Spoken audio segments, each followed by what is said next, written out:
जमीन पर इंसानों से पहले अल्लाह की एक मखलूकन रहती थी जिसे जिन्नात कहा जाता है। जब जिन्नातों ने जमीन पर फसाद, खुराफात और गुनाह के काम बढ़ा दिए तो अल्लाह ताला ने फरिश्तों को हुक्म दिया कि इस फसाद को खत्म कर दिया जाए। अल्लाह के हुक्म से फरिश्तों ने जमीन पर मौजूद तमाम जिन्नातों को खत्म कर दिया, लेकिन उन्हीं में से एक जिन्न का बच्चा जमीन पर बच गया। वह अकेला था, डरा हुआ था और रो रहा था। उस बच्चे का नाम एजाजील था।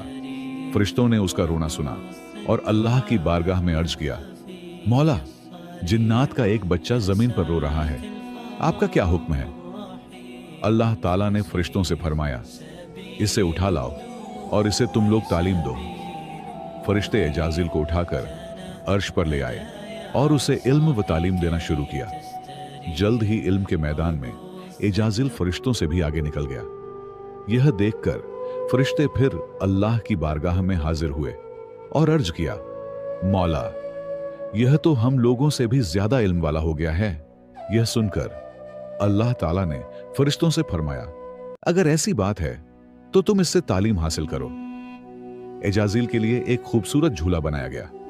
वह उसी झूले पर बैठकर फरिश्तों को इल्म सिखाने लगा।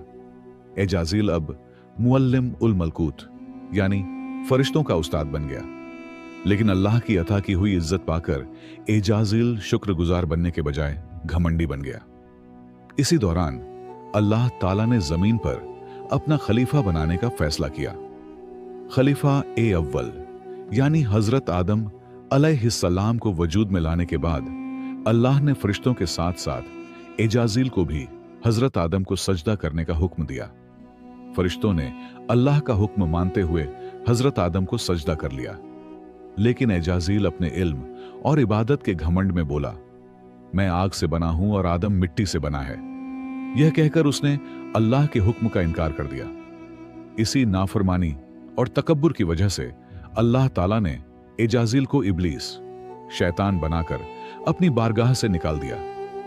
याद रखो, अर्श से फर्श तक जितने भी घमंडी हैं सब इब्लीस की जमात में होंगे। इसलिए अल्लाह का शुक्र गुजार करो, क्योंकि हर अहंकारी का अंजाम बेहद खतरनाक होता है।